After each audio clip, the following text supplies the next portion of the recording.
जय हिंद दोस्तों। आप सभी का अपना यूट्यूब चैनल गौतम एकेडमी में स्वागत है।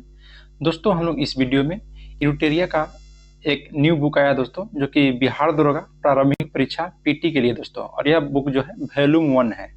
इसमें दोस्तों टोटल 15 मॉडल प्रैक्टिस सेट दिया गया है, और यह दोस्तों जो टोटल मॉडल प्रैक्टिस सेट है पूर्णतः परीक्षा पद्धति पर दोस्तों आपको आधारित है, और प्रत्येक प्रैक्टिस सेट में दोस्तों 100 क्वेश्चन है।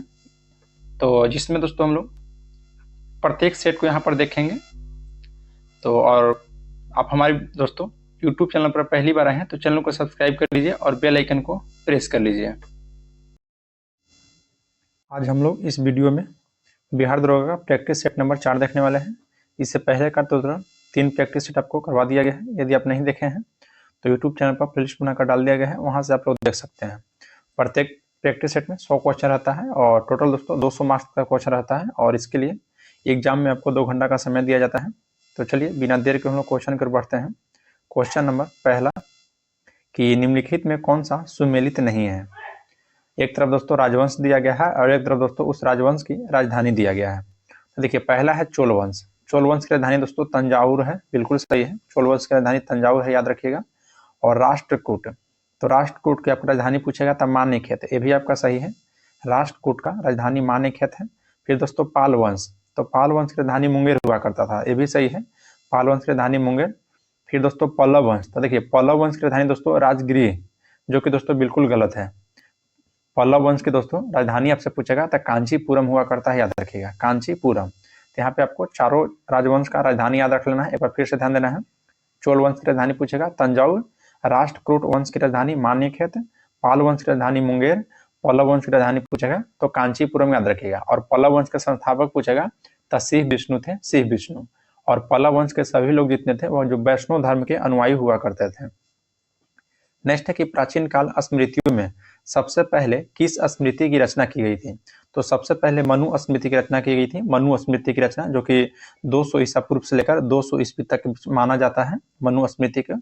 और मनु स्मृति दोस्तों जो ग्रंथ था इसकी अंग्रेजी में अनुवाद करवाए थे विलियम जोन्स। विलियम जोन्स याद रखिएगा, मनु स्मृति को अंग्रेजी में अनुवाद किसने करवाया था, तो विलियम जोन्स।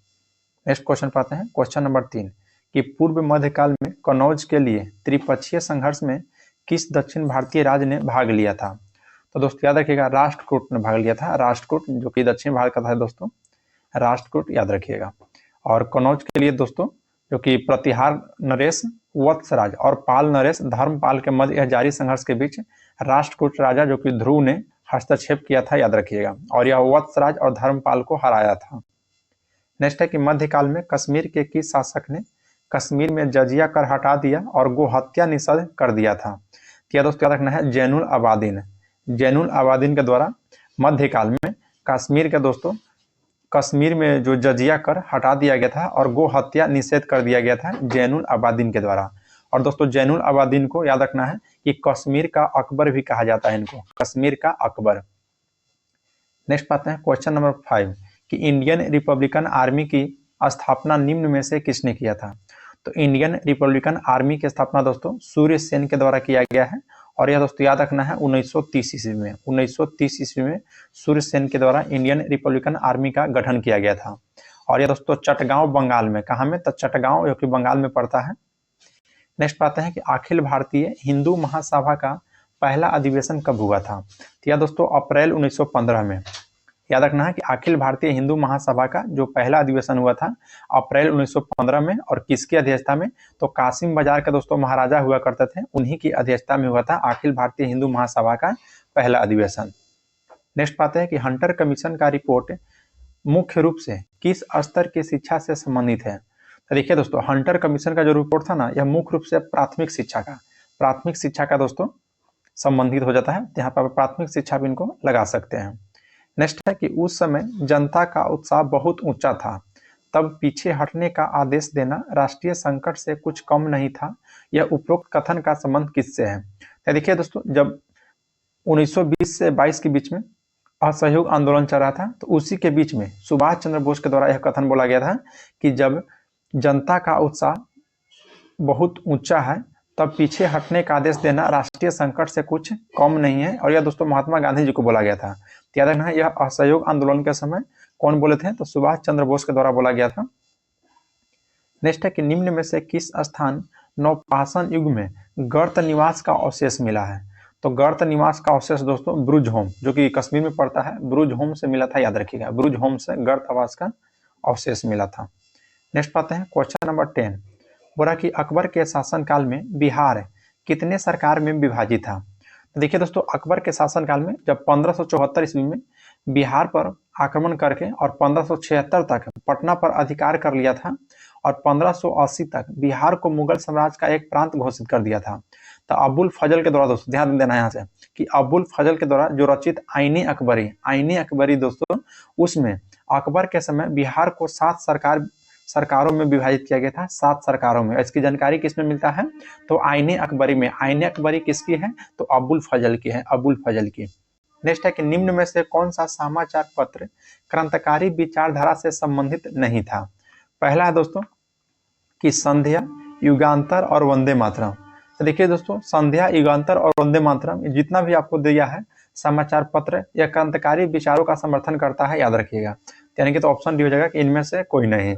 यहाँ से याद रखना है संध्या के दोस्तों, जो संध्या समाचार पत्र था, इसके लेखक आपसे पूछेगा तो बी उपाध्याय। युगांतर का पूछेगा दोस्तों, युगांतर समाचार पत्र के लेखक, तो याद रखना है भूपेंद्र दत्त हो जाएगा, भूपेंद्र दत्त। और वंदे मातरम के कहेगा दोस्तों, जो वंदे मातरम यह किसकी पत्रिकाएं हैं, तो अरविंद घोष की पत्रिकाएं हैं। न कि दोस्तों वंदे मातरम चले जाइएगा बंकिम चंद्र चटर्जी पर, नहीं, वंदे मातरम याद रखना है अरविंद घोष की पत्रिकाएं हैं, समाचार पत्र। नेक्स्ट पाते हैं क्वेश्चन नंबर 12 कि निम्नलिखित में कौन सुमेलित नहीं है। तो देखिए दोस्तों, पहला कि नासिक अभिलेख है, जो कि नासिक अभिलेख दोस्तों का संबंध है गौतम पुत्र बलश्री से है, जो कि बिल्कुल सही है दोस्तों। फिर नेक्स्ट है कि देवपारा अभिलेख, जो कि विजय सेन शासक से संबंधित है, ये भी सही है। जूनागढ़ अभिलेख स्कंदगुप्त से संबंधित है, ये भी सही है। मंदसौर अभिलेख, देखिए मंदसौर अभिलेख दोस्तों पुलकेशिन द्वितीय जो दे रहा है, यह बिल्कुल गलत है, यह सुमेलित नहीं है, क्योंकि मंदसौर अभिलेख का दोस्तों जो मालवा नरेश थे यशो बर्मन से, और जो पुलकेशिन द्वितीय थे दोस्तों वह एहोल अभिलेख से थे, एहोल अभिलेख से, याद रखिएगा। तो यहाँ पे दोस्तों आपको टोटल 4 तो आपको दिया गया है और एक अलग से बताएं, जो कि एहोल अभिलेख है, वह दोस्तों पुलकेशिन द्वितीय से संबंधित है। तो यह 5 अभिलेख आपको याद रखना है। नेक्स्ट है कि इंदिरा गांधी को किस वर्ष भारत रत्न दिया गया था। तो इंदिरा गांधी को दोस्तों वर्ष 1971 में, जो कि भारत के पूर्व प्रधानमंत्री रह चुके हैं इंदिरा गांधी, और इनको दोस्तों 1971 में भारत रत्न से सम्मानित किया गया था। यहाँ पर दोस्तों कुछ इंपॉर्टेंट तथ्य और बताते हैं, जैसे विनोबा भावे हो गए। तो विनोबा भावे को भारत रत्न दोस्तों 1983 में दिया गया था। राजीव गांधी को, जो कि 1991 में दिया गया था। गुलजारी लाल नंदा को 1997 में, पंडित रविशंकर को 1999 में, और उस्ताद बिस्मिल्लाह खां को 2001 में। चलिए नेक्स्ट पाते हैं क्वेश्चन नंबर 14। क्वेश्चन 14 कह रहा है दोस्तों कि अनटोल्ड स्टोरी पुस्तक के लेखक निम्न में से कौन है। तो अनटोल्ड स्टोरी पुस्तक के लेखक दोस्तों B.M. कॉल है, B.M. कॉल, याद रखिएगा, B.M. कॉल। फिर दोस्तों कुछ और महत्वपूर्ण क्वेश्चन का नाम बताते हैं, पुस्तक का नाम, जो कि याद रखिएगा, जैसे उर्वशी पुस्तक के लेखक रामधारी सिंह दिनकर हैं। फिर दोस्तों नेचर क्योर पुस्तक के लेखक मोरारजी देसाई हो जाएंगे। पद्मावत के दोस्तों तो मलिक मोहम्मद जायसी हो जाएंगे। फिर मालती माधव के लेखक पूछेगा तो भवभूति हो जाएंगे, और कादम्बरी के लेखक दोस्तों वानभट्ट हो जाएंगे, याद रखिएगा। नेक्स्ट है कि अहपन लोक कला का संबंध किस राज्य से है। तो अहपन लोक कला का संबंध दोस्तों बिहार से है, बिहार से, याद रखिएगा। और बिहार में दोस्तों गोदना भी प्रचलित है, गोदना, ये भी याद रखना है, वो भी लोक कला बिहार का ही है, गोदना। फिर दोस्तों गुजरात से, और यहाँ पर दिया गया ऑप्शन, तो गुजरात का याद रखिएगा लोक कला है साथिया। फिर दोस्तों डी में है राजस्थान, तो राजस्थान का जो लोक कला है दोस्तों मांडना और मेहंदी राजस्थान का है। फिर महाराष्ट्र, तो महाराष्ट्र का दोस्तों रंगोली है, तमाशा है, ये सभी याद रखिएगा। नेक्स्ट है कि भारतीय वायुसेना को कितने कमांड में विभाजित किया गया है।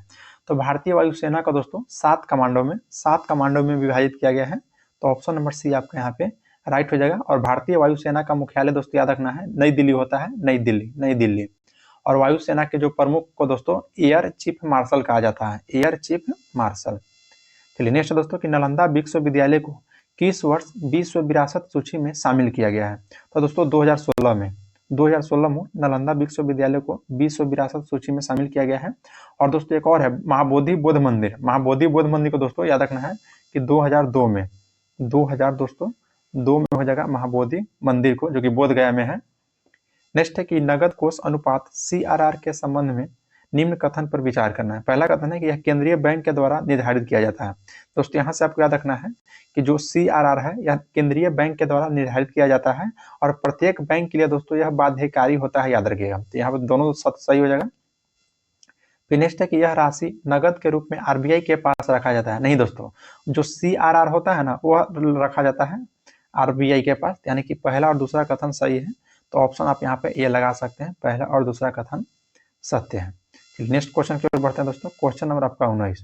क्वेश्चन 19 है कि बजट 2024-25 के अनुसार भारत सरकार का रुपया प्राप्ति के लिए शीर्ष मद क्या है? तो देखिए दोस्तों, उधार एवं अन्य देवताएं, उधार एवं अन्य देवताएं हो जाएगा, याद रखिएगा।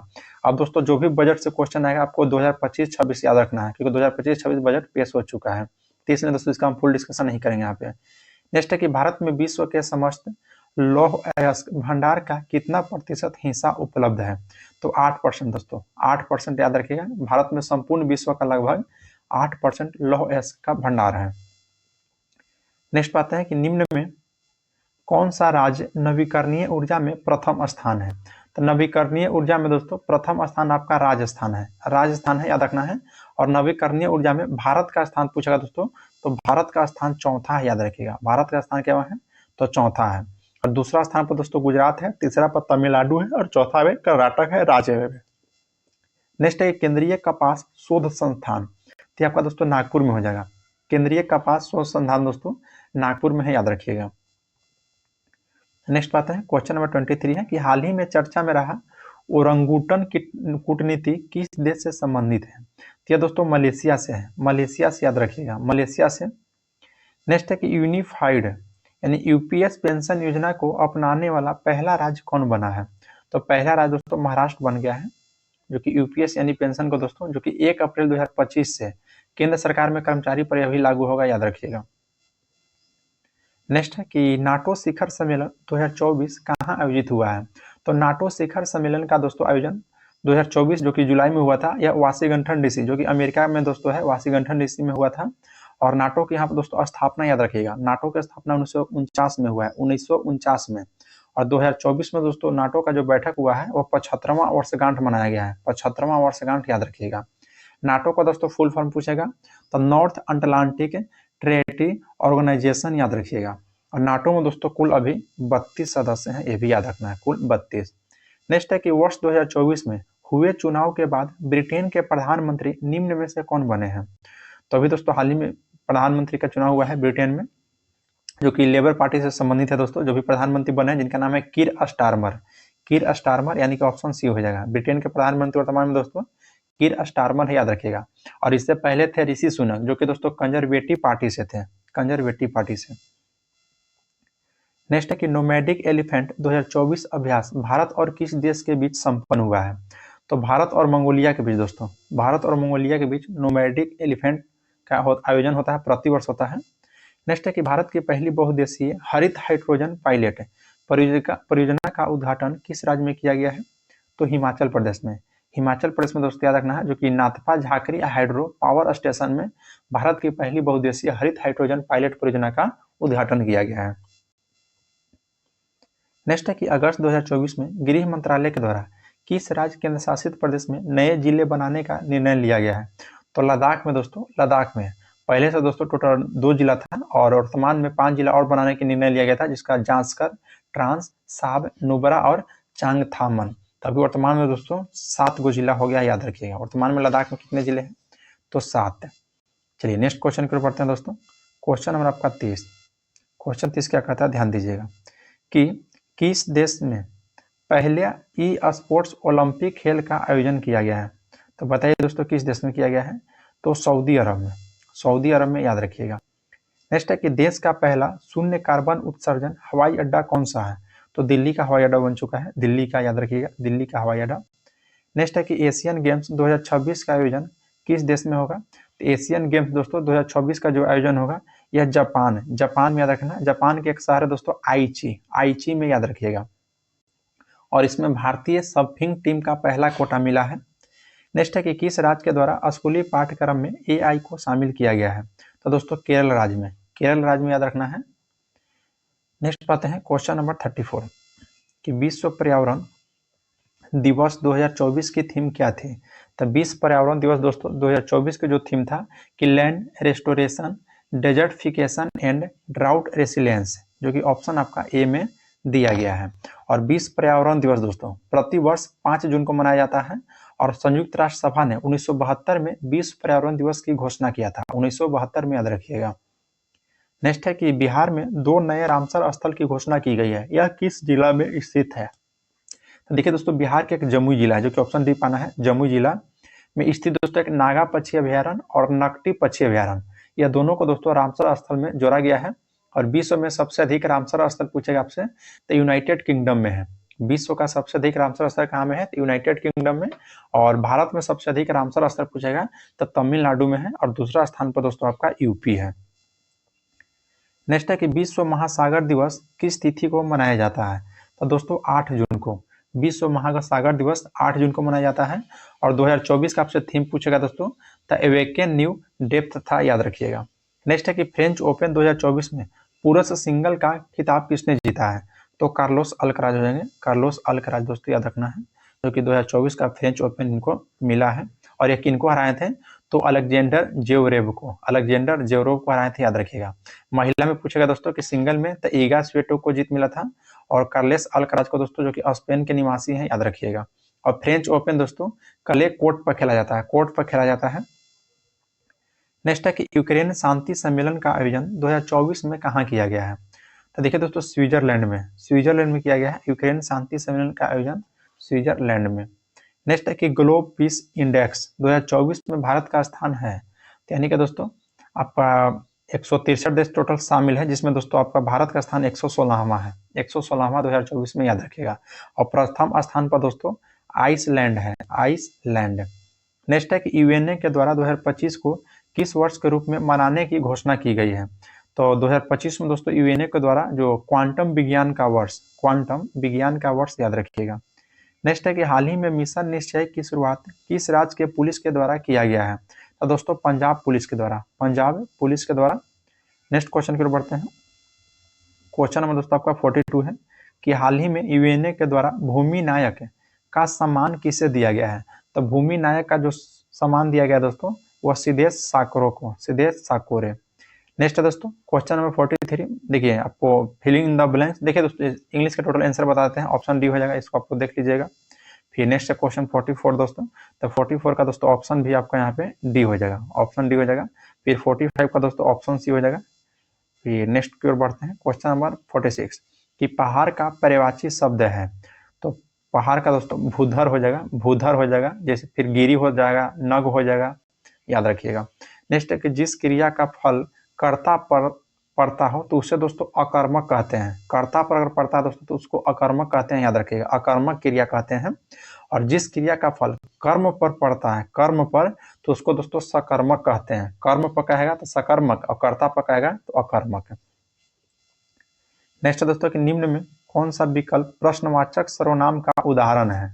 तो ऑप्शन के अनुकूल चला था दोस्तों, तो कौन हो जाएगा, कौन। नेक्स्ट है कि निम्न में से कौन सा वाक्य शुद्ध है? तो ऑप्शन सी पाइए कि वेदों के 6 अंग माने जाते हैं, जो कि आपका शुद्ध है दोस्तों कि वेदों के 6 अंग माने जाते हैं। नेक्स्ट पाते हैं कि आसमान टूट पड़ना मुहावरा का अर्थ दोस्तों यानी कि मुसीबत आना। आसमान को टूट पड़ना दोस्तों मुहावरा का अर्थ है मुसीबत आना। नेक्स्ट पाते हैं कि निम्नलिखित में से कौन सा कथन सत्य है? पहला कथन है कि जलोढ़ मिट्टी में पोटास, नाइट्रोजन, फास्फोरस और ह्यूमरस की बहुलता होती है। देखिए दोस्तों जलोढ़ मिट्टी में जो होता है नाइट्रोजन, फास्फोरस और ह्यूमरस की दोस्तों बहुलता नहीं बल्कि कमी होती है, कमी। तो पहला कथन गलत हो जाएगा। नेक्स्ट कथन दोस्तों कि लाल मिट्टी में सिलिका एवं आयरन की बहुलता होती है। बिल्कुल सही बात है दोस्तों, लाल मिट्टी में सिलिका और आयरन की बहुलता होती है। नेक्स्ट है कि काली मिट्टी में आयरन, चूना, एल्युमिनियम और मैग्नीशियम की बहुलता होती है। ये भी सही बात है। तो यहाँ पे दोस्तों ऑप्शन हो जाएगा 2 और 3 का ऑप्शन बी। 2, 3 दोस्तों कथन सत्य है। फिर नेक्स्ट क्वेश्चन के बढ़ते हैं। क्वेश्चन में दोस्तों यहाँ पे 52 कि 2011 के जनगणना के अनुसार सर्वाधिक अनुसूचित जाति जनसंख्या प्रतिशत वाला राज्य कौन है? तो प्रतिशत वाला पूछेगा दोस्तों तो पंजाब हो जाएगा। प्रतिशत पूछेगा दोस्तों तो पंजाब हो जाएगा, याद रखना है। और क्या ये अब इसके बाद फिर दोस्तों दूसरा स्थान पर प्रतिशत में पूछेगा तो हिमाचल प्रदेश, तीसरा में दोस्तों पश्चिम बंगाल और चौथा में यूपी और पांचवा में हरियाणा हो जाएगा। तो यहाँ से याद रखना है एससी का प्रतिशत पूछेगा तब। नेक्स्ट है कि निम्नलिखित में कौन सुमेलित नहीं है। कौन नहीं है दोस्तों, पहला है कि जिब्राल्टर जल डमरू मध्य है। तो जिब्राल्टर जल डमरू दोस्तों भूमध्य सागर और अटलांटिक महासागर के बीच अवस्थित है, बिल्कुल सही बात है।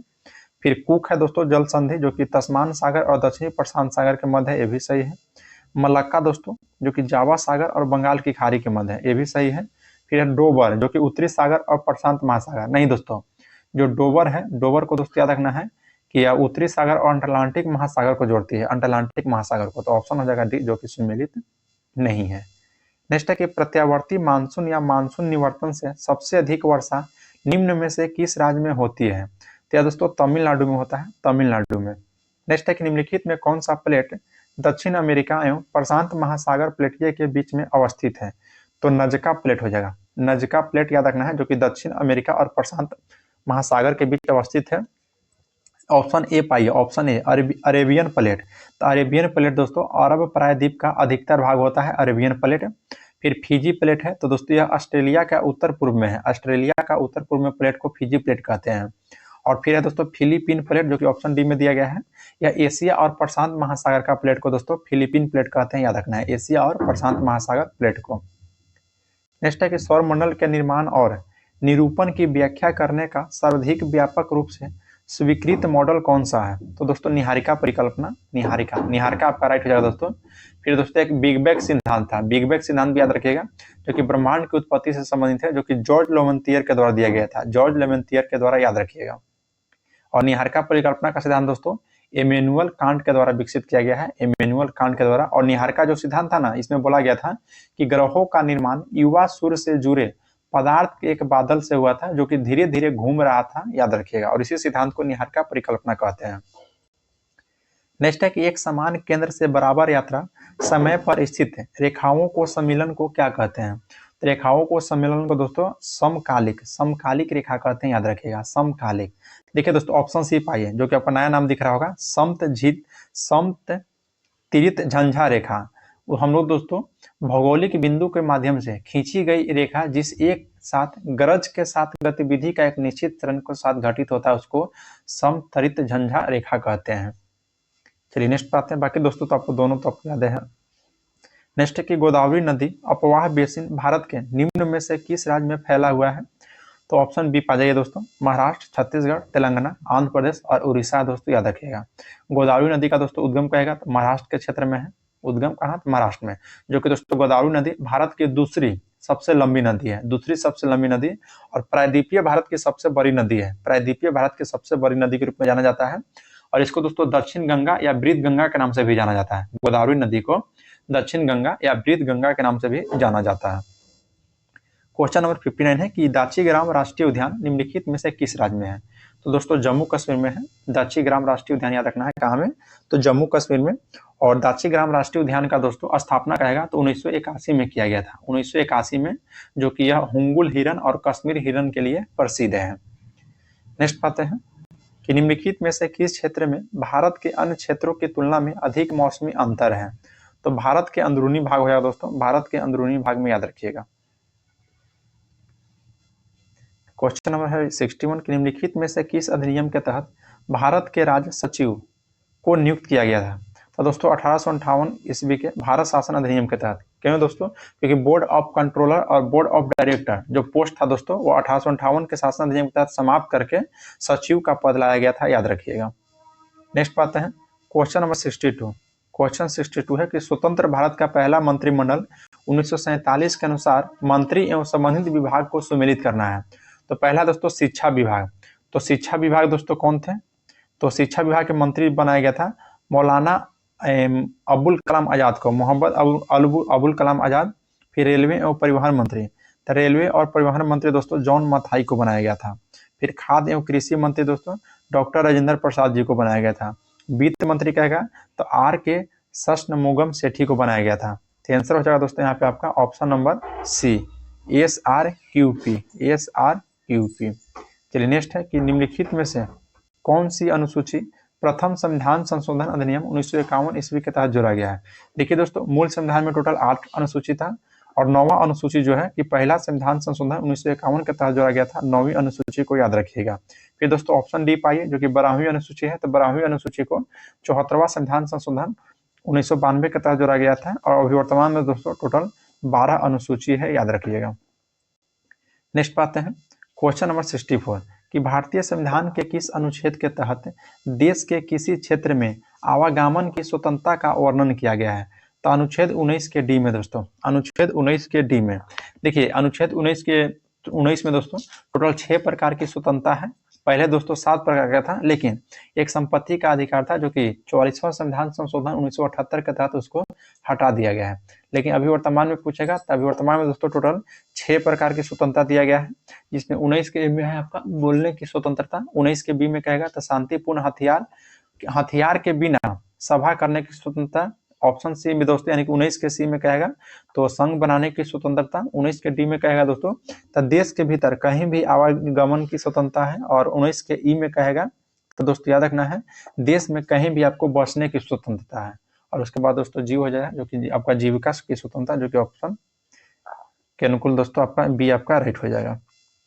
नेक्स्ट है कि निम्नलिखित में से किस संविधान संशोधन अधिनियम के द्वारा संविधान संशोधन विधेयक पर राष्ट्रपति को अपनी स्वीकृति देने के लिए बाध्य बनाया गया है। तो याद रखना है 24वां संविधान संशोधन 1971 के तहत, 24वां संविधान संशोधन 1971 के तहत संविधान संशोधन विधेयक पर दोस्तों राष्ट्रपति को अपनी स्वीकृति देने के लिए बाध्य बनाया गया है, याद रखिएगा। ऑप्शन ए पाइए दोस्तों जो कि दे रहा है कि 15वां संविधान संशोधन अधिनियम 1963। तो इसके अंतर्गत दोस्तों उच्च न्यायालय के जो न्यायाधीश की सेवा मुक्ति की आयु था 60 वर्ष से बढ़ाकर 62 वर्ष कर दिया गया है, याद रखिएगा 15वां संविधान संशोधन के तहत। फिर दोस्तों 42वां संविधान संशोधन के तहत प्रस्तावना में 3 शब्द जोड़ा गया था, समाजवादी, धर्मनिरपेक्ष, अखंडता, और 44वां संशोधन के तहत दोस्तों संपत्ति के अधिकार को जो कि अभी बताए हैं। चलिए नेक्स्ट पाते हैं क्वेश्चन नंबर अपने यहाँ पे 66 है कि पंचायत की वित्तीय अवस्था का मूल्यांकन करने के लिए वित्त आयोग का गठन का प्राधिकार होता है। देखिए अगर केंद्र में कहेगा दोस्तों तो केंद्र में होता है राष्ट्रपति, लेकिन यहाँ राज्य में बोल रहा है जो कि पंचायत, तो पंचायत आपका राज्य में हो जाएगा, तो राज्य के गवर्नर यानी कि दोस्तों राज्यपाल के अधीन हो जाएगा, राज्यपाल के अधीन, याद रखिएगा। नेक्स्ट क्वेश्चन पाते हैं क्वेश्चन नंबर आपका 67 कि निम्नलिखित में कौन सा समिति सबसे बड़ी संसदीय समिति है। तो सबसे बड़ी संसदीय समिति दोस्तों प्राक्कलन समिति होती है, क्योंकि दोस्तों इसमें टोटल 30 सदस्य होते हैं। प्राक्कलन समिति में टोटल 30 सदस्य होते हैं और 30 को 30 सदस्य दोस्तों आपको लोकसभा के सदस्य होते हैं, लोकसभा से। फिर दोस्तों लोक लेखा समिति है जो कि लोक लेखा समिति में दोस्तों टोटल 22 सदस्य होते हैं, और जिसमें 22 में दोस्तों आपको 15 सदस्य होते हैं जो कि लोकसभा से, और 7 सदस्य जो होते हैं राज्यसभा से होते हैं। तो ऑप्शन के अनुकूल दोस्तों आपका बी राइट हो जाएगा, क्योंकि दोस्तों इसमें टोटल 30 वो सदस्य होते हैं। चलिए नेक्स्ट है कि राष्ट्रीय विकास परिषद का गठन कब किया गया था। तो राष्ट्रीय विकास परिषद का गठन दोस्तों 1952 में किया गया था, 6 अगस्त 1952 को, 6 अगस्त 1952 को, याद रखिएगा। नेक्स्ट है क्वेश्चन नंबर 66 है कि विधान परिषद में कितने सदस्य को राज्यपाल उन व्यक्तियों को मनोनीत करता है जिनको साहित्य, कला, विज्ञान, सहकारिता, आंदोलन या सामाजिक सेवा से संबंधित है। तो दोस्तों 1/6 याद रखिएगा, 1/6। और फिर दोस्तों देखिए विधान परिषद की चर्चा यह है, तो विधान परिषद आर्टिकल 169 में है, और वर्तमान में दोस्तों कुल 6 राज्य में विधान परिषद विद्यमान है, याद रखिए। कितने राज्य में, तो कुल 6 राज्य में। कौन कौन राज्य में दोस्तों तो याद रखना है आपको। देखिए महाराष्ट्र के नीचे 10 आएगा दोस्तों कर्नाटक, महाराष्ट्र कर्नाटक 2-2 करके याद रखिए, महाराष्ट्र कर्नाटक। फिर उत्तर प्रदेश बिहार, दोनों सटा हुआ राज्य है, उत्तर प्रदेश बिहार। फिर दोस्तों आंध्र प्रदेश और तेलंगाना, आंध्र प्रदेश और तेलंगाना। यहाँ पर आपको दोस्तों 6 हम बता दिए हैं।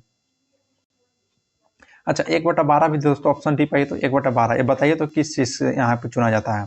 तो दोस्तों स्नातक के द्वारा निर्वाचित होता है 1/12 सदस्य।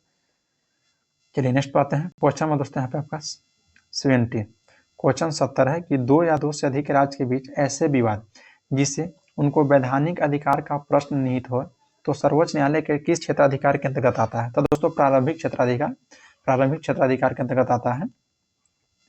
नेक्स्ट आता है क्वेश्चन नंबर 71 है कि निम्नलिखित में से भौतिक राशि और उसके SI मात्रक से संबंधित, इसको हम लोग सम्मिलित करते हैं। पदार्थ का परिणाम का दोस्तों मात्रक होता है मोल, पदार्थ का मात्रक क्या होता है दोस्तों, तो मोल हो जाएगा। फिर ताप का दोस्तों कहेगा तो केल्विन हो जाएगा, द्रव्यमान का कहेगा तो किलोग्राम हो जाएगा, लंबाई का कहेगा तो मीटर हो जाएगा। तो इस हिसाब से दोस्तों ऑप्शन आपका सी हो जाएगा RQSP। चलिए नेक्स्ट आते हैं, क्वेश्चन नंबर 72 है कि वेग का विमीय सूत्र क्या होता है। तो वेग का दोस्तों जो विमीय सूत्र होता है ऑप्शन ए पाइए MLT-1 वेग का। नेक्स्ट है कि घर्षण गुणांक का मान होता है, तो 0 से 1 के बीच होता है। घर्षण गुणांक का मान जो होता है दोस्तों 0 से 1 के बीच होता है, याद रखिएगा। और घर्षण गुणांक दोस्तों मात्रहीन और बीमाहीन राशि है, मात्रहीन और बीमाहीन। नेक्स्ट है कि जब बर्फ समुद्र के पानी में तैरती है तो कितना भाग पानी के नीचे रहता है। तो दोस्तों 9/10 भाग जो है पानी के नीचे रहता है, याद रखिएगा 9/10 भाग दोस्तों। ऐसे 1/10 भाग पानी के ऊपर आता है, लेकिन पानी के नीचे पूछा है तो 9/10 भाग होगा। नेक्स्ट है कि निम्नलिखित में से कौन सा तरंग विद्युत चुंबकीय नहीं है। तो देखिए दोस्तों इसमें ऑप्शन के अनुकूल चला जाए तो कैथोड किरण, कैथोड किरण दोस्तों जो विद्युत चुंबकीय तरंग नहीं है। और बाकी दोस्तों अवरक्त किरण, पराबैंगनी किरण, रेडियो तरंग, ये सभी दोस्तों विद्युत चुंबकीय तरंग है। देखिए विद्युत चुंबकीय तरंग दोस्तों कौन कौन सा नहीं है वो पहले हम बता रहे हैं। देखिए कैथोड किरण, कैनाल किरण, अल्फा किरण, बीटा किरण, ध्वनि तरंग और पराश्रव्य तरंग, ये सभी दोस्तों विद्युत चुंबकीय तरंग नहीं है। लेकिन विद्युत चुंबकीय तरंग कौन कौन सा ये भी बता दे रहे हैं। गामा किरण, एक्स किरण, पराबैंगनी किरण, दृश्य विकिरण, अवरक्त विकिरण, रेडियो, लघु रेडियो तरंग और दीर्घ रेडियो तरंग, वो सभी दोस्तों विद्युत चुंबकीय तरंग है। यहाँ से क्वेश्चन हमेशा पूछते रहता है, यहाँ से भी आप याद रखिएगा।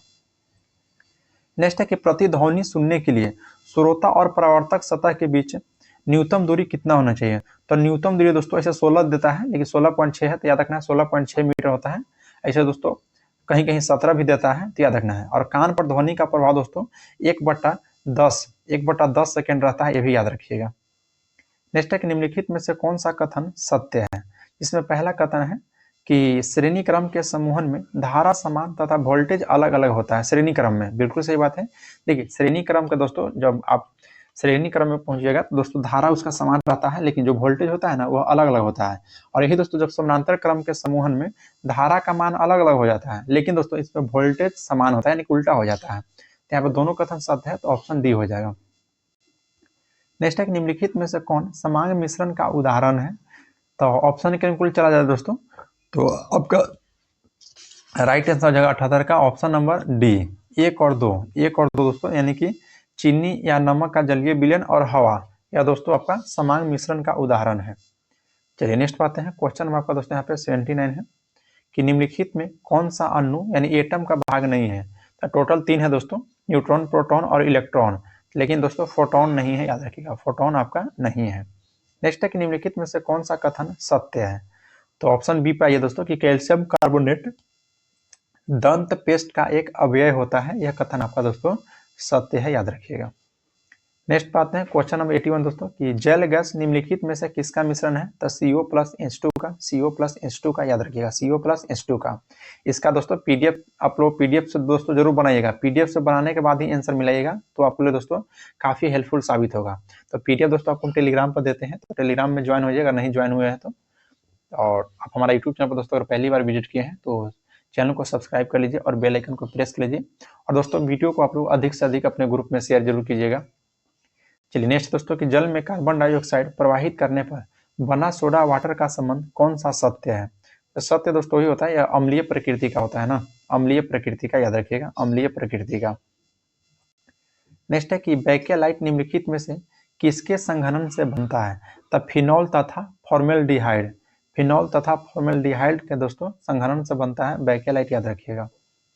नेक्स्ट है कि प्रशीतन खाद्य परीक्षण में कैसे मदद करता है। तो दोस्तों जैव रासायनिक अपक्रिया को दर को कम करके, जैव रासायनिक अपक्रिया को दर को कम करके। नेक्स्ट है कि निम्नलिखित में कौन सा वायु का अकार्बनिक गैसीय प्रदूषक है। तो वायु का दोस्तों अकार्बनिक गैसीय हाइड्रोजन सल्फाइड हो जाएगा, हाइड्रोजन सल्फाइड दोस्तों अकार्बनिक गैसीय प्रदूषक है। नेक्स्ट है कि जैविक जगत में होने वाला कार्य, गुण व पद्धति के अध्ययन के इस ज्ञान को मशीनी जगत में उपयोग करने को क्या कहते हैं। तो दोस्तों बायोनिक्स कहते हैं, बायोनिक्स, याद रखिएगा बायोनिक्स है। बायोनोमी किसको कहते हैं दोस्तों, तो जीवन के नियमों का अध्ययन किया जाता है बायोनोमी के अध्ययन के अंदर। फिर बायोमेट्री होता है, तो बायोमेट्री में दोस्तों गणित और सांख्यिकी के तकनीकी का अध्ययन कहते हैं। और बायोनोमिक्स जो कि ऑप्शन डी में दिया गया है, इसमें जीवधारियों का और उनके वातावरण का संबंध का अध्ययन किया जाता है। नेक्स्ट है निम्नलिखित में से कौन सा कीट नहीं है। तो दोस्तों मकड़ी हो जाएगा, मकड़ी जो कि आपका कीट नहीं है दोस्तों, मकड़ी आपका अलग प्रजाति हो गया। नेक्स्ट पाते हैं क्वेश्चन नंबर 88 है कि एपीफाइट्स वह पौधे हैं जो अन्य पौधे पर निर्भर करते हैं। तो यांत्रिक अभिलंब के लिए नेक्स्ट है कि कोशिका झिल्ली निम्नलिखित में से किसकी बनी होती है। तो लिपोप्रोटीन का, यानी कि प्रोटीन और लिपिड का। तो ऑप्शन डी हो जाएगा, बी और सी। ऑप्शन डी, बी और सी। नेक्स्ट पाते हैं दोस्तों क्वेश्चन नंबर आपका 90 कि निम्नलिखित में किसके साथ मिलाने से एजोला एक अच्छा उर्वरक प्राप्त करता है। तो नील हरित शैवाल को दोस्तों, नील हरित शैवाल से। नेक्स्ट पाते हैं क्वेश्चन नंबर आपका 91 है कि निम्न में कौन से परिवर्तन में एंजाइम ट्रिप्सिन उत्प्रेरण का कार्य करता है दोस्तों। तो प्रोटीन को अमीनो अम्ल में दोस्तों ट्रिप्सिन नामक एंजाइम का स्राव से होता है, याद रखना है। और यह कहाँ से स्राव होता है दोस्तों। तो अग्नाशय से होता है। पिछला वीडियो में बताया दोस्तों अग्नाशय से टोटल 3 स्राव होता है, उसका ट्रिक भी बताए थे, LAT। तो उससे भी आप याद रख सकते हैं। चलिए नेक्स्ट है, निम्नलिखित में कौन सा आहार मानव शरीर में नए ऊतक की वृद्धि के लिए पोषक तत्व प्रदान करता है। तो दोस्तों पनीर हो जाएगा, ऑप्शन है पनीर। नेक्स्ट पाते हैं कि निम्नलिखित में से किस विटामिन को कैल्सीफेरॉल कहा जाता है। तो कैल्सीफेरॉल विटामिन D3 को कैल्सीफेरॉल कहा जाता है, याद रखिएगा। और विटामिन D3 की कमी से दोस्तों मांसपेशियां कमजोर होता है, पीड़ादायक होता है, दर्दनाक होता है, ये सभी दोस्तों याद रखना है। नेक्स्ट है कि निम्नलिखित में से कौन सा खनिज मानव शरीर में पेशियों को संकुचन के लिए आवश्यक है। तो कैल्शियम भी आवश्यक है दोस्तों, लौह भी आवश्यक है, सोडियम भी आवश्यक है। तो ऑप्शन डी हो जाएगा, इनमें से सभी हो जाएगा। नेक्स्ट पाते हैं दोस्तों कि निम्नलिखित प्रति सूक्ष्म जीवी औषधियों में कौन सा यक्ष्मा और कुष्ठ दोनों को चिकित्सा के लिए उपयुक्त है। तो दोस्तों यहाँ पे ऑप्शन हो जाएगा आपका एमिनोसैलिसिलिक एसिड, याद रखिएगा। फिर दोस्तों यहाँ से आपका मैथ चालू हो जाता है। टोटल 5 गो है, तो मैथ को तो आंसर बता दे रहे हैं, बाकी दोस्तों PDF में आपको डिस्कशन के साथ देते हैं, तो वहाँ से आप ले सकते हैं, यानी कि इसको मिला सकते हैं। तो ऑप्शन ए हो जाएगा 1:2 और 97 का बनेगा दोस्तों। तो इसमें ऑप्शन डी हो जाएगा, क्योंकि तय नहीं किया जा सकता दोस्तों, आंकड़ा अधूरा है इसलिए। नेक्स्ट है क्वेश्चन 98 दोस्तों। तो 98 का ऑप्शन हो जाएगा सी, 6 पैसे प्रति पेंसिल। फिर 99 का हो जाएगा दोस्तों 85 यानी कि 8500 दोस्तों, 8500। फिर अगर दोस्तों क्वेश्चन 100 यानी कि ये लास्ट जब बनाइएगा तो 3700 रुपये आपका आंसर आएगा। तो यहाँ से दोस्तों सभी हो गया। तो चलिए आज के लिए इतना ही, मिलते हैं नेक्स्ट वीडियो में। जय हिंद दोस्तों।